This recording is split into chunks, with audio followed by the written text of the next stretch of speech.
Olá, está no ar mais um Ver TV, um programa para quem gosta de televisão. Toda semana o Ver TV ajuda você a compreender o papel da TV na sociedade brasileira. Para ajudar hoje a refletir sobre programas que transformam a violência em espetáculo, nós convidamos o juiz Egberto de Almeida Penido, da Primeira Vara da Infância e da Juventude de São Paulo. O jornalista Carlos Amorim, que tem mais de 40 anos de experiência nas principais redes de televisão do Brasil, fazendo jornalismo investigativo. E o psicólogo Davi Romão, mestre em psicologia pela Universidade de São Paulo e autor da pesquisa Jornalismo Policial, Indústria Cultural e Violência. Mas antes de começarmos a conversa aqui com os nossos convidados, vamos ver um pouco como essa violência é apresentada na televisão. Vamos ver.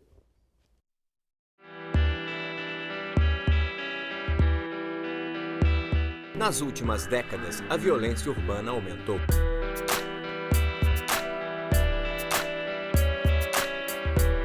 Mas foi através da televisão que estas cenas invadiram nossos lares e se transformaram num show diário por todo o país. Olha, não deu nem para fazer imagens dele na delegacia. Paulo Maia, eu quero saber da história daquele tarado lá de Quixadá que da polícia deve prender. Não dá para entender! Já tinha ido para o inferno antes de entrar na delegacia. Significa o grito da população. Você tá rindo, você matou um cara e tá rindo, velho. Você matou então para fazer favor para alguém? Que na verdade eu acho você um bosta. Este homem é um assassino. É o que diz a justiça. Rambo na entrevista que daqui a pouco vai me dar. Ela estava com um revólver de grosso calibre. Acompanhe. Isso aqui tudo está acontecendo em função da sua audiência. Você merece o melhor. Programa, cenário de nível nacional. Daqui a pouco, hein? Ô Amorim, vamos começar com você que tem essa larga experiência aí na área e é um dos precursores desses programas, não esses de auditório, mas esses programas que acompanham o trabalho da polícia. Você acha que isso é jornalismo ou vai um pouco além do jornalismo e se transforma num grande espetáculo? Como é que foi a primeira experiência, aquela lá da Manchete? E eu gostaria de saber também a sua opinião sobre esse formato, que hoje, como a gente viu aqui no VT de abertura, está praticamente ocupando espaços em quase todas as emissoras de televisão do Brasil, nas redes nacionais e principalmente nas emissoras locais. Bom, eu acho que jornalismo de televisão ele tem que ter um certo sabor de espetáculo, o que não significa dizer que você vai ter que falsificar a realidade, né? No Brasil, as primeiras experiências nesse gênero, elas são aí dos anos 80, do início dos anos 80, com o Povo na TV, do SBT, no Rio de Janeiro. Foi o detonador desse formato aí. Eu fiz um programa pouco tempo depois chamado Na Rota do Crime, que era uma tentativa de fazer uma coisa parecida com o Cops americano, que era produzido em Los Angeles. Era a polícia na rua, com uma câmera ligada atrás dela o tempo inteiro. Um pouco o que Aqui Agora fez depois? Sim, depois tivemos Aqui Agora, depois o Brasil Urgente, depois o Cidade Alerta, enfim. Eu não sou uma pessoa capaz de condenar esse gênero assim de saída, não. Porque eu não acredito na ideia de que a mídia é uma propagadora da violência. Eu acho que ela, em certa medida, reflete uma realidade objetiva, concreta. No Brasil, o quadro da violência no Brasil é devastador. Nos últimos 25 anos, nós tivemos mais de 1.100.000 pessoas mortas por armas de fogo. Agora, quer dizer, precisa dar a notícia desse jeito? Não, eu acho que não.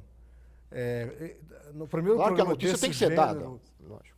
o primeiro programa desse gênero que eu fiz, a gente tinha algumas preocupações.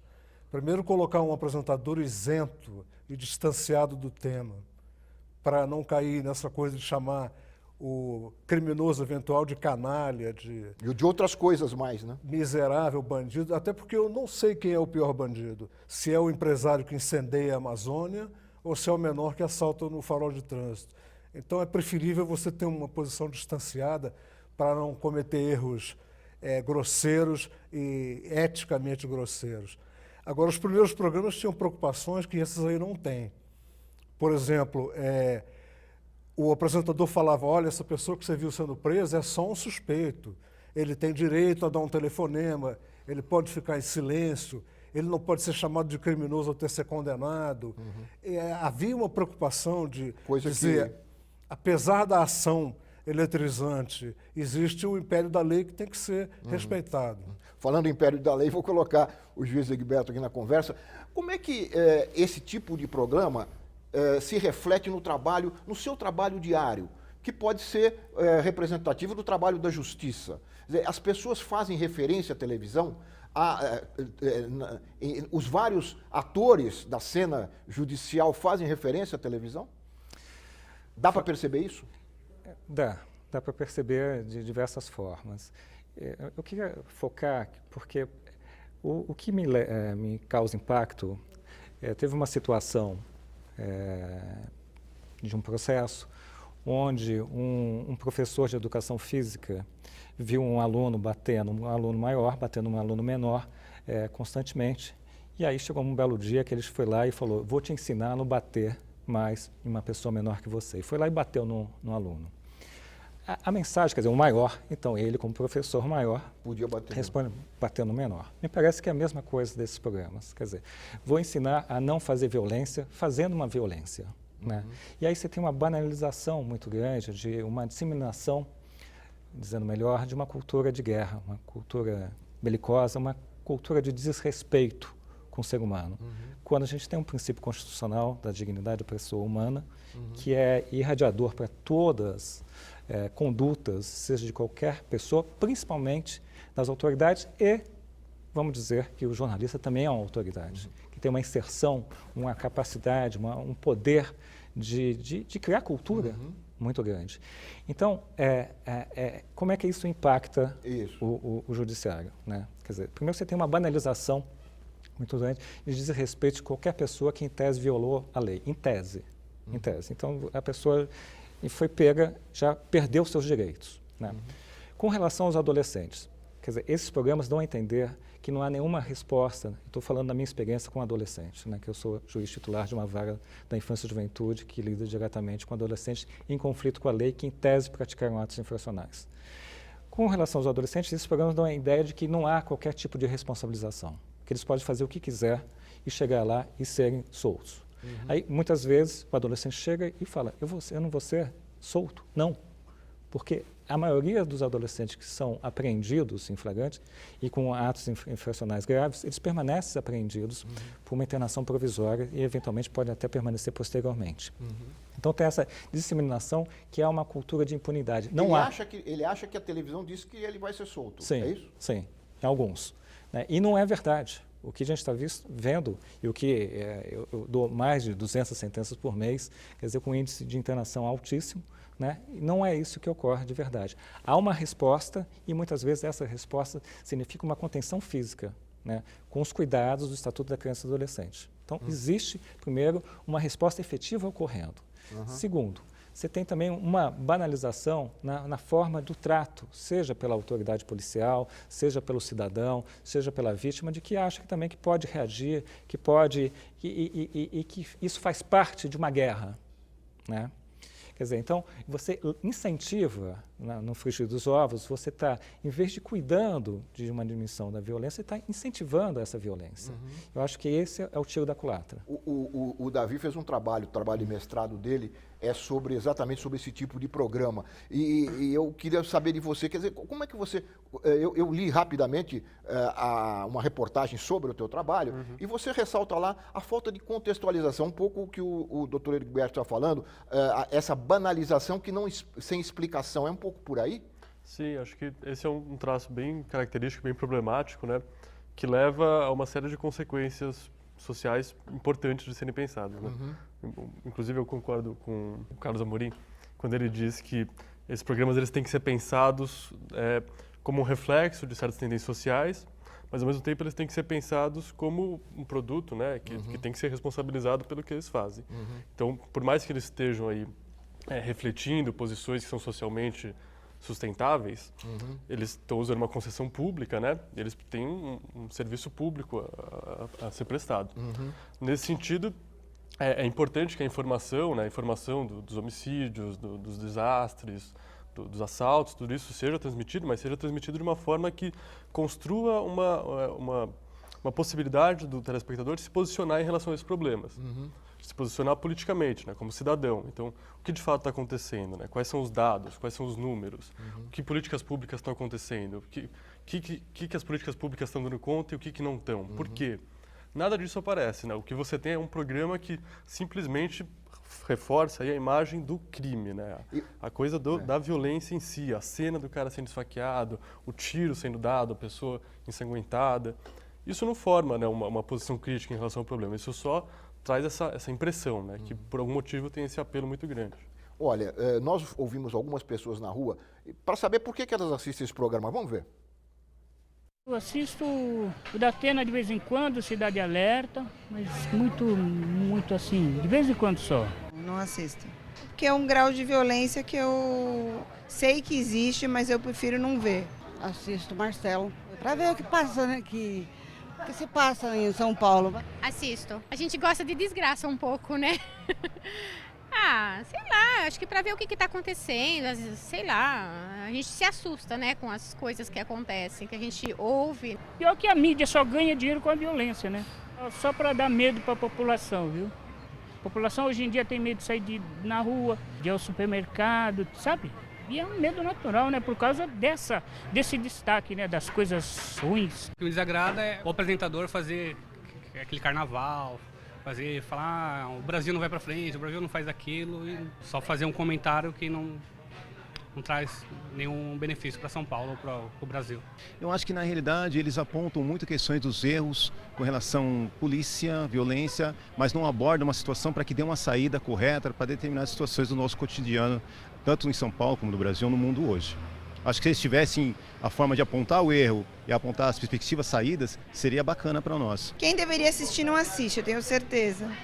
Que o governo, pessoas que são influentes, que deveriam saber resolver o problema, tenho certeza que eles não assistem. A população fica em choque, mas só ficar assustada eu acho que não resolve nada, entendeu? Medo. É assustador o que a gente vê. Às vezes eu assisto e me arrependo. Dá medo, né?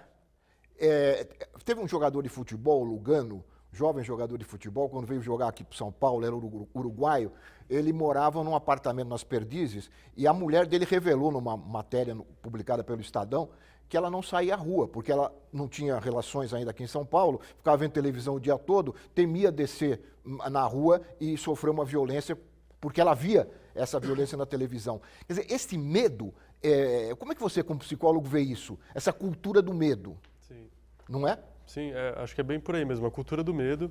E, na verdade, esse foi uma das principais linhas de interpretação que eu procurei seguir no meu trabalho, né, de mestrado, que a ideia de que os programas eles apresentam o problema da violência como uma forma de justificar o exercício aí de uma certa raiva. Então, qual que é toda a ideia? A ideia é assim, você tem uma sociedade que tem uma série de problemas, né? A gente vive problemas tanto da violência urbana, dos assassinatos, crimes, quanto problemas sociais, falta de saúde, falta de escola, o trabalho que sobrecarrega. Isso gera uma série de frustrações no indivíduo. Qual que é a minha hipótese a respeito do jornalismo policial? É que ele centraliza, né, ele reduz toda a realidade ao problema da violência urbana. Então, o problema da violência urbana fica completamente maximizado, né? Ele se diz um programa de jornalismo, mas ele só trabalha esse tema, né? O que é uma contradição quase. Então, esse problema vira o grande foco, ele é a causa de todo o sofrimento.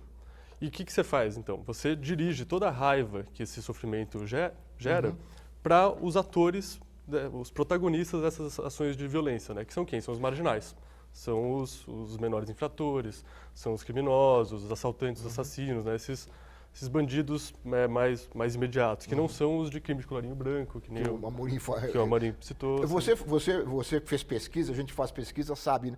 Trata-se de uma generalização indevida, né? Você pega um fato e generaliza como se ele fosse o reflexo de toda uma sociedade. Mas sem esquecer que a mídia não é produtora da violência. Quer dizer, a violência existe na sociedade, ela tem um nexo histórico, econômico, social. Não é o fato de que a televisão mostra X quantidades de crime por dia, que você vai transformar o crime numa indústria do crime. Nisso vai uma superestimação do papel da mídia. Na verdade, as condições de vida dessas populações que ficaram décadas abandonadas e que eventualmente se envolveram com o crime, por uma minoria se envolveram com o crime, não pode ser desconsiderada. Porque senão também fica muito fácil dizer, não, isso é coisa da mídia, isso é coisa da imprensa. E deixa de considerar as condições históricas que são inerentes a esse problema aí. Mas eu vou fazer uma perguntinha. Mas a mídia também não considera essas condições históricas nesse tipo de programa, não é? Eu acho que essa é uma outra questão. Posso fazer um comentário nesse sentido, Lalo? Acho que tem muito aí essa ideia de que a mídia, né, ela não produz esses fatos estão de fato ocorrendo. Eu acho que o jeito mais interessante de pensar essa questão do jornalismo policial é ver ele não como um agente, né, como essa instância que de alguma forma causa... Vai provocar. Que causa a violência, né, que gera uma grande ficção, que é a violência, mas mais como um sintoma social mesmo, né? Uma forma de pensar a violência que é um reflexo de uma forma socialmente disseminada de pensar a violência, e que, no fundo, ele é como se fosse um exame, né? Um exame que o médico pode olhar e falar, olha só, a partir daqui a gente consegue ver quais tendências sociais estão em jogo no Brasil hoje.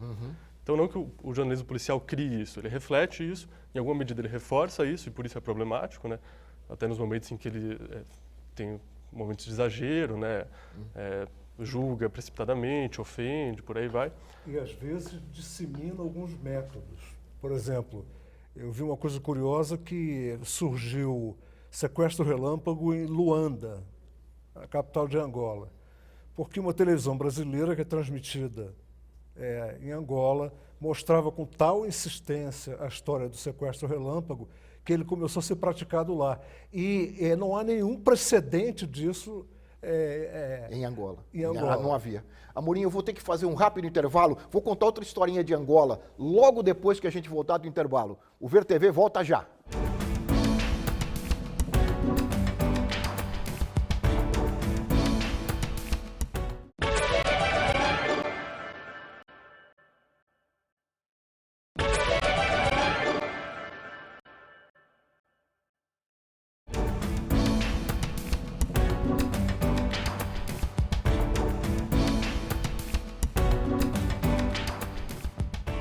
Estamos de volta com o Ver TV, que hoje está conversando aqui com os nossos convidados sobre o espetáculo em que se transformou o jornalismo policial na televisão. E eu prometi, depois que o Amorim citou um exemplo de Angola, né, nós estamos exportando através da televisão, exportamos o know-how do sequestro relâmpago para Angola. Eu lembrei de um jornalista brasileiro que foi a Angola logo depois de terminada a Guerra Civil, de vários anos, né, que mutilou muita gente, pessoas mutiladas andando na rua por conta das minas terrestres, quer dizer, um fim de guerra pavoroso. Ele tomou um táxi, o motorista perguntou de onde ele era. Quando ele disse que era de São Paulo, o motorista disse, mas como o senhor consegue viver numa cidade tão violenta como aquela? Porque a televisão brasileira tinha entrado naquele momento, recentemente, em Angola. Ele não se deu, era assustador, para ele era mais assustadora a cidade de São Paulo do que a Angola tão violenta. Isso faz um certo sentido, né? Porque nós matamos no Brasil muito mais do que se matou na Guerra Civil de Angola, né? A média anual está em torno de 50 mil homicídios no Brasil, né? Quer dizer, nós vivemos uma guerra não declarada, pode-se assim dizer? Pode-se assim dizer. Isso faz sentido, mas, por outro lado, fazendo um contraponto, também isso pode ser reflexo, coloco aqui para refletirmos, né? Porque só se mostra, geralmente, uma parte da nossa realidade. As boas notícias, quer dizer, muitas vezes a imprensa é o correio da má notícia, né? É o que vai ao encontro desse sentimento, dessa emoção de vingança, né? Que em tese contemplaria toda essa sensação que eu reputo muito artificial de impunidade. Né? A notícia é quando o homem morde o cachorro, não é o contrário. O cachorro mordeu o homem é a rotina das coisas, né? Quando o homem morde o cachorro é que você tem a grande manchete do jornal. Infelizmente a imprensa tem essa deformação que é uma deformação do caráter humano, não é só uma deformação do jornalista ou do comunicador. Quando você trabalha nas grandes redes de televisão, você percebe o seguinte, o que dá audiência são as coisas muito boas e as coisas muito ruins. Por quê? É a história de Cinderela da novela, que é tudo que você quer ser, né? ou como príncipe ou como Cinderela, e aquilo que você não quer que aconteça com você, como, por exemplo, a violência urbana. Né? Sim. Olha, sobre a violência urbana, nós descobrimos na internet a historiadora Ana Paula Salviati. Ela tem um blog e ela relatou uma experiência vivida aqui numa das ruas centrais, ou quase centrais, da cidade de São Paulo, justamente nessa relação entre televisão, violência e criança. Vamos ouvir o depoimento, depois eu queria que vocês comentassem essa experiência, que é uma experiência que está no cotidiano, mas que não vem à tona com tanta facilidade, e ela trouxe à tona. Vamos ouvir a nossa historiadora. Eu escrevi o artigo na própria quinta-feira que aconteceu, estava em São Paulo, dentro de um ônibus, na Teodoro Sampaio, super movimentados. Eu vi 2 homens, eram 3 crianças, eu vi um homem pegando pelo pescoço uma criança desse tamanho e agarrando e jogando ela para frente. Isso foi o suficiente para eu sair correndo. Eu desci do ônibus e comecei a discutir com eles. Né? Nesse momento, das 3 crianças, uma segunda criança estava sendo arrastada pela orelha também. Então eu cheguei nessa situação. E aí eu comecei a fazer literalmente uma discussão, um grande barraco na situação no meio da rua.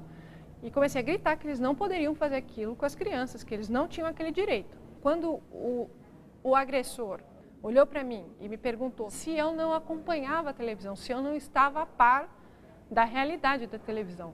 Ele se utiliza da mídia para dizer que o que ele fez faz sentido. A gente vive numa sociedade onde a televisão ocupa um espaço fundamental.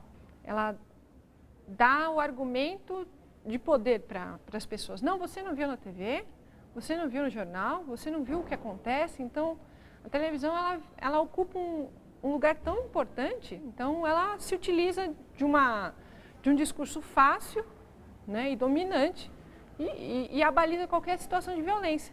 Doutor Guilberto, como o caso se refere exatamente a crianças, isso pode, nesse caso é possível generalizar, dizer que isso não é um caso isolado?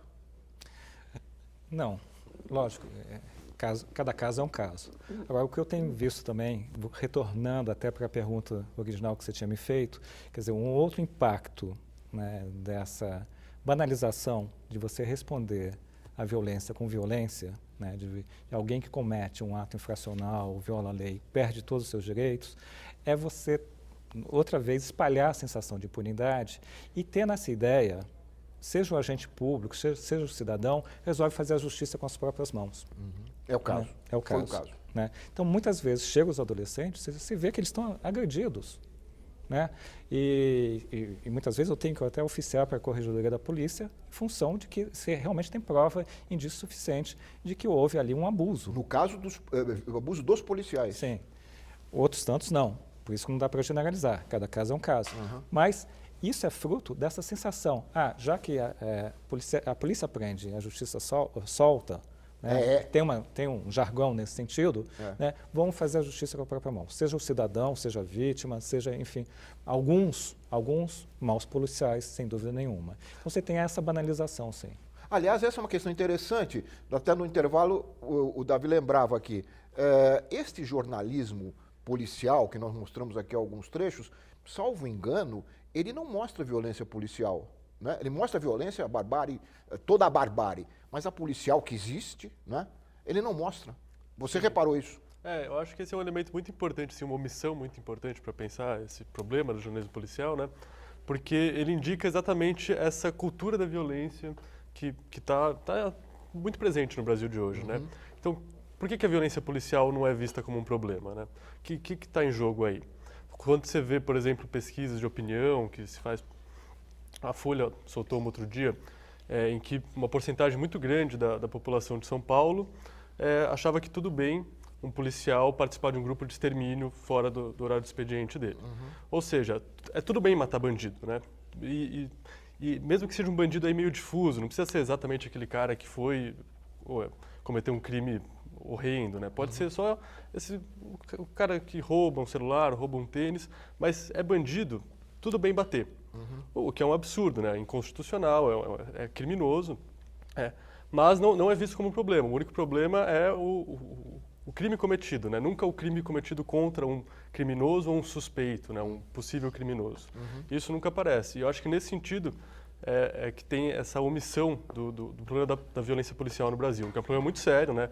Inclusive o Brasil já recebeu recomendações da ONU de reestruturar a polícia militar pelo problema da violência, coisa que não foi muito para frente, mas que não aparece nesses programas porque a população não vê como um problema, né? A população vê como uma coisa boa. Bandido tem que bater mesmo. É assim, né?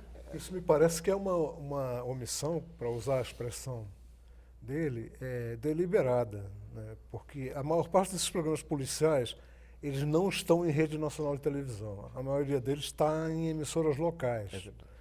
E essas emissoras locais são fortemente patrocinadas comercialmente pelos governos estaduais. Então, isso já cria um freio ali de conteúdo muito desagradável. Quer dizer, a violência policial é omitida deliberadamente. Não é uma questão assim, não mostraram a polícia matando, a polícia batendo. É porque não é para mostrar mesmo. É uma omissão deliberada. Eu acho que... Eu quero fazer um contraponto a mim mesmo, porque é o seguinte, sem dúvida nenhuma que temos essa questão da violência policial, mas como toda profissão, você tem os bons e os maus profissionais, mas você tem, acima de tudo, nenhuma violência justificável, nenhuma violência. Né? Nós temos uma violência institucional. Também muitos desses profissionais, né, eles estão ali sofrendo um processo quase de alienação diária, um corpo a corpo, com uma situação absolutamente árida, adversa, sem recurso, que às vezes é realmente de vida ou morte, né? E o limite entre respeitar e violar um direito é muito tênue. Então, você também tem um compromisso, uma falta de vontade política de realmente cuidar, olhar para o fenômeno da violência com a complexidade que ele requer. Eu acho que, no fundo, é isso. Não é? Quer dizer, o olhar da violência, na grande maioria das vezes, é um olhar extremamente simplista, simplificado, reducionista, parece fast food. Basta você aumentar as leis, basta você, então, dar um safanão em alguém e que isso resolve. Não resolve. Lidar com a violência já está mostrado, não resolve. Se o meio que você usa é violento, necessariamente o resultado o será. Agora, pensar de uma forma complexa, né, aí é um desafio, porque a nossa sociedade é uma sociedade do imediato. Né? Temos uma dor de cabeça, tomamos um Tilenol. Quer dizer, a gente não consegue entender qual é o desequilíbrio físico que existe. Você quer administrar o problema tirando ele da frente. Quer dizer, olhar a complexidade dá trabalho, mas aí não interessa. E lidar com violência é como matar a sede com água salgada. Vai gerar mais violência. Não é eficaz. Tem se mostrado, nesse sentido, vários estudos. E, particularmente, na área da infância e juventude, eu tenho constatado isso. Realmente, quando você faz um trabalho, né, socioeducativo, envolvendo a família, a comunidade, né, aí sim você gera responsabilização e não impunidade. Porque o que eu tenho presenciado é que essa dinâmica de violência com violência ou de tratar um problema com punição, a pessoa cumpre uma pena e acha que está zerado. Zerado como? O que ele fez para reparar o dano? O que ele fez para mudar as condições da vida dele, né, para que aquilo não volte a ocorrer? Ele refletiu sobre o valor da norma que ele rompeu? Qual que é a corresponsabilidade da família e da comunidade? Aí sim, se você olhar com essa amplitude, você vai ter um resultado. Agora eu vou colocar uma questão que eu sei que é grata e é afeita ao seu trabalho, que é da justiça restaurativa, é isso? Sim, sem dúvida. Isso nem passa na cabeça desses editores, né? Discutir esse tipo de justiça também. Primeiro porque já tem uma reatividade achando que isso é uma justiça de impunidade, que a gente está fazendo uma apologia da punidade. Pelo contrário, eu acho que é exatamente o contrário. A gente está fazendo uma justiça de responsabilização. Dá para que em um minuto definir o que é a justiça restaurativa para o telespectador? Sim, basicamente é um encontro, quer dizer, você coloca vítima e ofensor preparados voluntariamente, não é forçado, você tem uma preparação nesse sentido entre a vítima e o ofensor, para o ofensor ver as consequências das ações que ele fez, Como que ele afetou, como ele desestruturou a vítima. A vítima tem que ser central, a vítima tem que ser ouvida. Falo muito, é uma crítica dos direitos humanos, né, dos direitos fundamentais, que são os direitos dos bandidos. A justiça restaurativa traz a vítima para a centralidade. Ela tem que ser ouvida. Temos que entender qual que foi as necessidades que surgiram a partir do momento que ela foi atingida e foi fragilizada. Ela tem que fazer parte do procedimento de justiça e não ser um mero meio de prova para se estabelecer uma relação entre Estado e réu para punir o réu. Ela faz parte, ela está achando que esse país não tem mais jeito. Ela está achando que aquele bandido, aquele animal, quer dizer, ela torna o outro como objeto, tem que mais que morrer. Ela tem que vivenciar também, ela tem que participar. E quem criou a dor, a ofensa, tem que também ver a consequência. Isso tem sido extremamente eficaz para você chegar a um processo de mudança efetiva, real, não é superficial. Além disso, você traz o envolvimento da família e da comunidade. Porque você achar que um problema de drogadição, por exemplo, tem um adolescente na minha frente, é só o problema dele, quer dizer, e a família, a corresponsabilidade da família, da escola, dos vizinhos, da comunidade, dos vizinhos, enfim. E não trabalhar nesse sentido, por isso que eu falo, é fast food eu chegar na frente para o adolescente e falar, hoje você vai cumprir, por conta desse tráfico pequeno, uma liberdade assistida, mas se vira para se livrar desse vício. Sem trabalhar a família, sem caminhar ele para um aparelho de drogadição efetivo, é brincadeira. Isso é covardia. Quer dizer, nós tentamos se livrar de qualquer vício, chocolate, café. Tenta fazer isso 3 dias para ver o desafio que é. Imagina ainda uma dependência química. Quer dizer, a gente está fazendo isso. Quer dizer, achar que isso é justiça? O Amorim, quanta pauta boa, hein, para programas, para aprofundar essa discussão, hein? Eu concordo com o juiz. Eu acho, por exemplo, o Estatuto da Criança e do Adolescente brasileiro, ele é no gênero, ele é uma das melhores leis do mundo. Só que eu acho que ele tem um problema essencial ali, é que o desassistido, o carente, o abandonado, é tratado da mesma forma que o criminoso. Então, esse tratamento igual para questões desiguais é que me parece que é um problema. Né? Agora, eu concordo com o juiz quando ele diz que o trabalho policial não é fácil e que não é fácil entrar numa favela durante a madrugada para prender traficante. Nós temos exemplos aí no Brasil, no Rio de Janeiro, em Salvador e no Recife, que o crime enfrenta a polícia bala e enfrenta a polícia em condições materiais melhores do que a polícia. Então, não é uma tarefa simples. E isso também é esquecido nesses programas aí vespertinos que cuidam da questão da violência. Assim como é esquecido todo o cenário social que envolve o crime. O crime não brota do chão como se fosse obra do acaso. Ele tem condições muito objetivas que têm ressonância histórica. Essa ressonância histórica nunca aparece em reportagem de televisão, até porque talvez não seja o fórum mais adequado para isso, né? Muito bem, eu vou fazer mais um rápido intervalo e nós voltamos em seguida discutindo aqui com os nossos convidados esses programas policiais que são exibidos pela televisão brasileira. Nós voltamos já.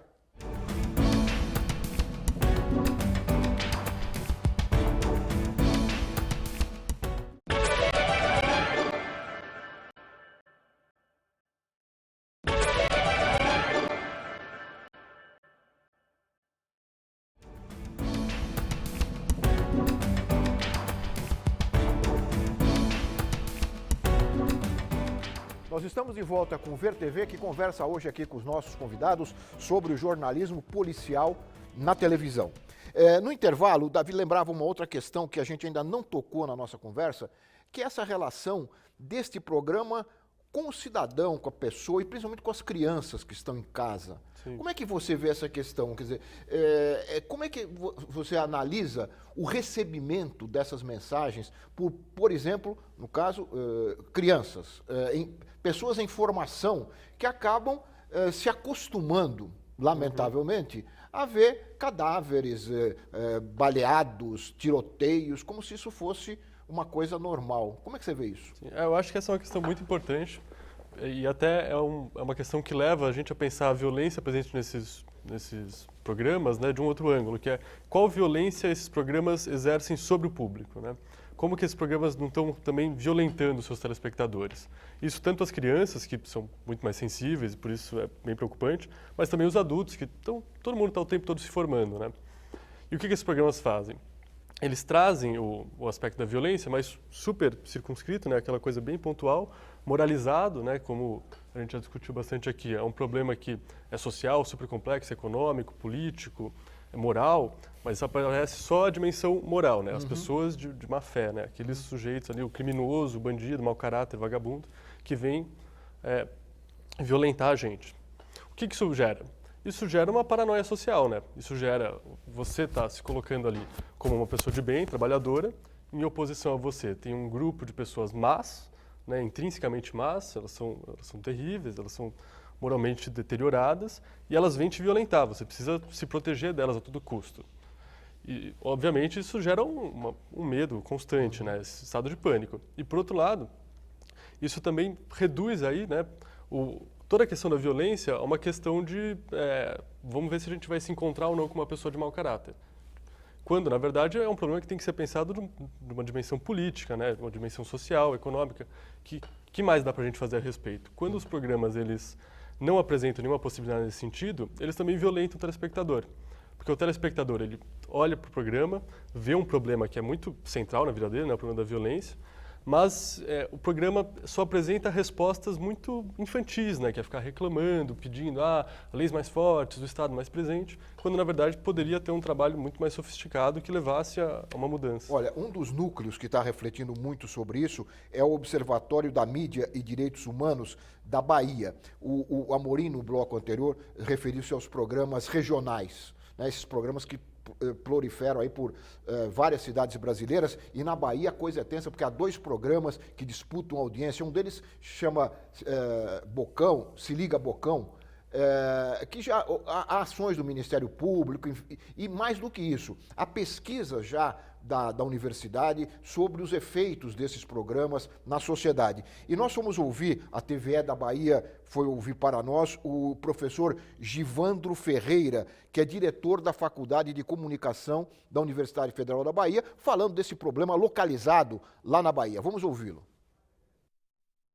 Esses programas policialescos, eles chegam a 8, os 2 aqui vão estar de maior audiência na Bahia, chega a 8.6, 6.4, mas, por exemplo, na última terça-feira nós tivemos um desses programas policialescos que passou à frente do primeiro colocado, com 11 pontos, né, percentuais. Nós estamos cada vez mais convictos da importância que se tem, né, para a democracia, para a cultura brasileira, né, você repensar, né, a questão dos programas televisivos e afastar cada vez mais esse espetáculo do terror e do horror que nós percebemos nesse programa. Então, você faz as análises e depois você, através das redes sociais, mas também através de manifestações tradicionais, vamos junto ao Ministério Público e tal, para que eles possam aí fazer o TAC, né, o termo de ajuste de conduta, que já teve programa desse que já tiveram essa ação do Ministério Público. É importante a gente, além de sensibilizar, por exemplo, o jornalista, o Ministério Público, a Defensoria Pública, né, como é importante a gente tornar a sociedade cada vez mais sensível para essas agressões que ela vem sofrendo através desses programas. Sem contar isso, nós detectamos nas nossas análises, né, essa simbiose danosa que é entre o policial e o apresentador desses programas, né? Então, lá, a delegacia, muitas vezes que o réu, como ele é exposto, sobretudo se ele é pobre, à mídia, né, ao vexame, né, ao escárnio, com essa cumplicidade entre a polícia e os apresentadores desses programas. A mídia, ela vive uma tensão, né? Uma, as questões mais imediatas, ela tem que ser rentável. E outra, que papel ela está cumprindo no processo civilizatório da sociedade brasileira. Então, essa é a tensão que é permanente. É comum, o professor lembrou bem, é comum nesses programas, na Bahia particularmente, eu já vi, infelizmente já vi alguns deles, esse conluio entre o policial e o jornalista. Quer dizer, as matérias são feitas dentro da delegacia, né? Eu não sei se isso é legal, quer dizer, o delegado, muitas vezes o repórter chega à delegacia praticamente junto com o preso.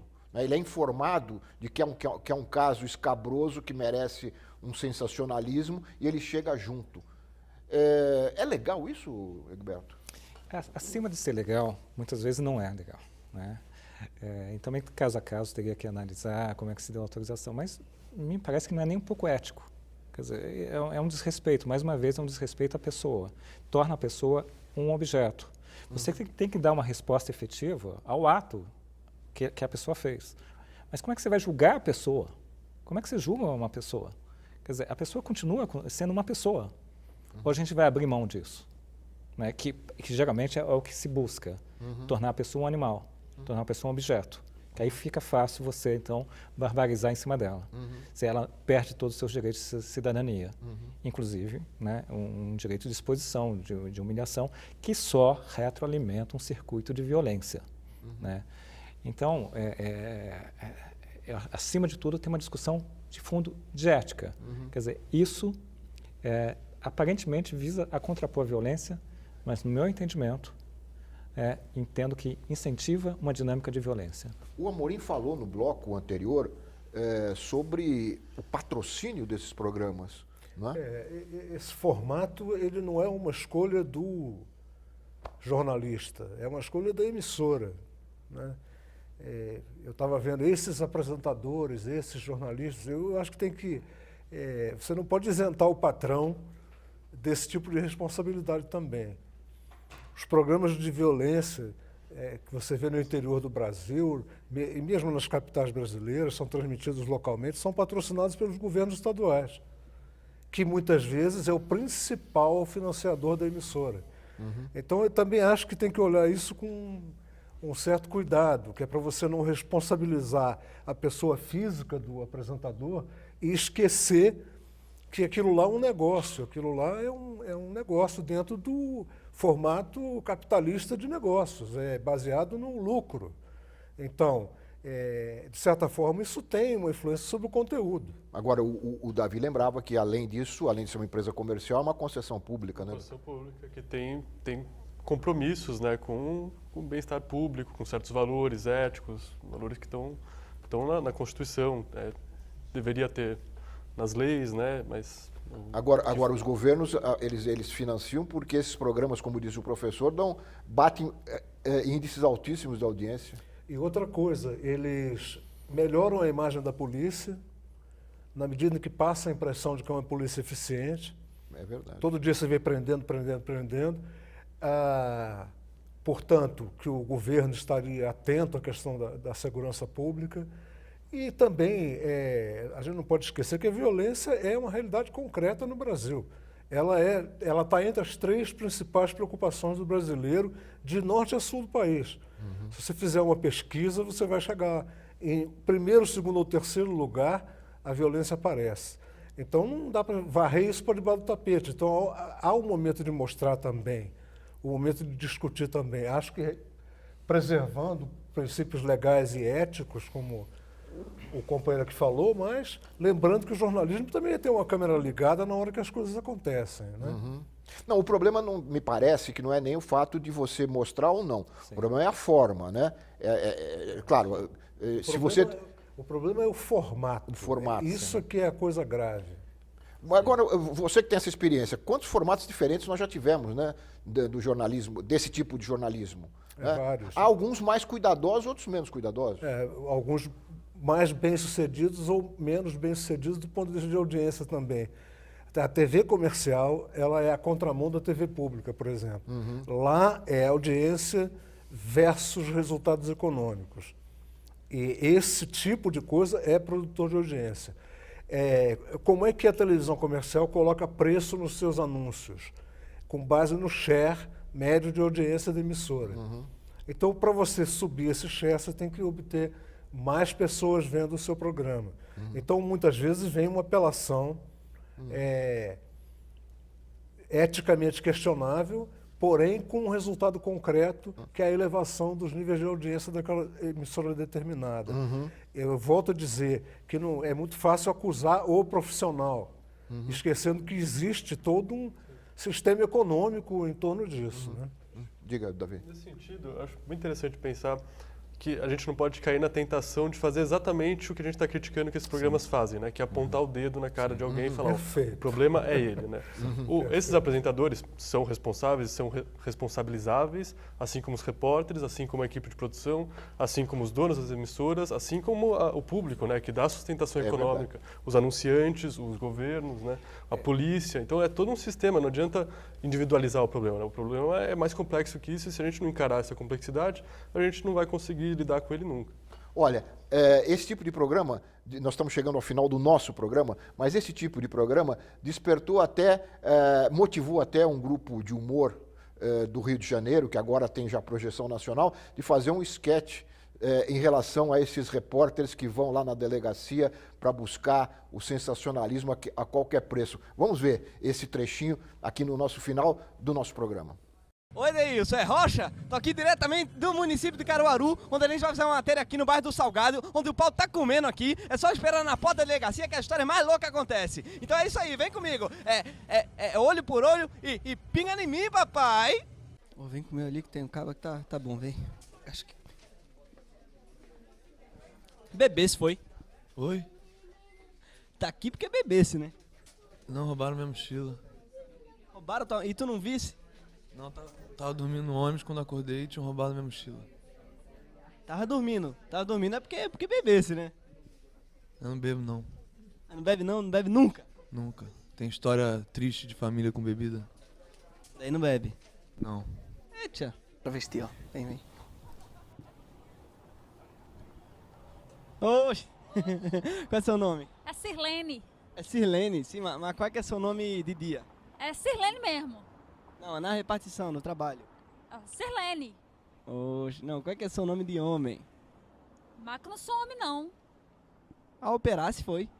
É que eu já nasci mulher já, moço. Oxe, não sabia, desculpa. Mas quando foi que virou puta, então? E tu me chamaste de puta, é? Tu tá maluco? Oxi. Tu me chamaste de puta? Ô, bebê se foi. Bebê se foi. Oxi. Populares enfurecidos espancam um repórter folgado. Oxi, é Rocha. Oi, Deilson, pau comendo no salgado. Ó aqui, ó. Ó o pau comendo no salgado. Isso que é matéria, é jornalismo. Olha, só rindo para não chorar, não é? Dentro dessa situação toda. Eu queria agradecer muito a presença de vocês nesse debate. Ouvir rapidamente uma palavra de cada um para fechar a nossa conversa, depois dessa sátira que o pessoal do Porta dos Fundos apresenta e que é um hit aí na internet. Davi, como é que você vai prosseguir no doutorado nessa pesquisa? Por enquanto não, eu estou querendo me distanciar um pouco do tema porque ele é muito desagradável, né? Então, não para minha saúde pessoal, eu quero manter um pouco de distância. Mas de qualquer forma a colaboração está dada, né? Com o teu trabalho. Espero que você publique. Sim, estou me esforçando para isso. Muito bem. Amorim, qual é o futuro desses programas? É manter isso aí para cada vez mais? Eu acho que eles têm uma tendência a sofrer um desgaste natural, né? Eu acho que eles são campeões de audiência, eventualmente, mas eu consigo perceber uma certa decadência nessa conquista do público aí. Acho que isso não é um formato para muito tempo, até porque esses programas são excessivamente repetitivos, eles vão cansando o público. E como o público não tem uma renovação muito grande, você tem no Brasil um grande cenário de 140 milhões de pessoas vendo televisão, mas isso não muda rapidamente, né? Então, acho que há uma tendência aí de refluir um pouco isso. Doutor Egberto, e a justiça reparativa? Restaurativa. Também, ela está caminhará? Sem dúvida nenhuma, é inevitável. Eu acho que ela já está sendo aplicada? Já está sendo aplicada com resultados... Não só pelo senhor, mas por outros? Não, por outros, inclusive com adultos no mundo todo, com resultados efetivamente efetivos, inclusive na polícia. Tá, então, até aqui na Guarda Metropolitana de São Paulo já tem experiências nesse sentido. Eu sou muito otimista, eu acho que a gente caminha, eu acho... Vou terminar com uma afirmação mais polêmica, talvez. Eu acho, e existe estudos hoje em dia sérios de que a violência no mundo todo vem diminuindo, apesar de que o recorte tem sido ao contrário. Se a gente pensar realmente desde os primórdios até hoje em dia, a ponto de a gente estar aqui fazendo uma análise crítica de situações que, em tese, alguns anos atrás, seriam tidos como normais. Não convivemos com mais, temos posições críticas com relação à escravidão e por aí afora. Então, isso tem que ser um novo olhar. olhar realmente para uma série de fatores, né, a violência vem diminuindo. E a justiça restaurativa, no âmbito da justiça, vem contribuindo muito, porque ela não trata o problema do crime como um problema simples, de uma responsabilização individual, mas coletiva. Todos têm a sua parcela. Então, como todos vão estar contribuindo para que aquilo não volte a ocorrer. Com essa mensagem otimista, doutor Egberto, eu quero agradecer a sua presença, a presença do companheiro Amorim, do Davi, pelos esclarecimentos que trouxeram aqui sobre esse tema, que é um tema que está quase que diariamente na casa de muitos telespectadores por todo o Brasil. Eu quero agradecer também a você que nos acompanhou em este Ver TV, lembrando que o Ver TV estará no ar mais uma vez na próxima semana e que é um programa para quem gosta de televisão. Até lá!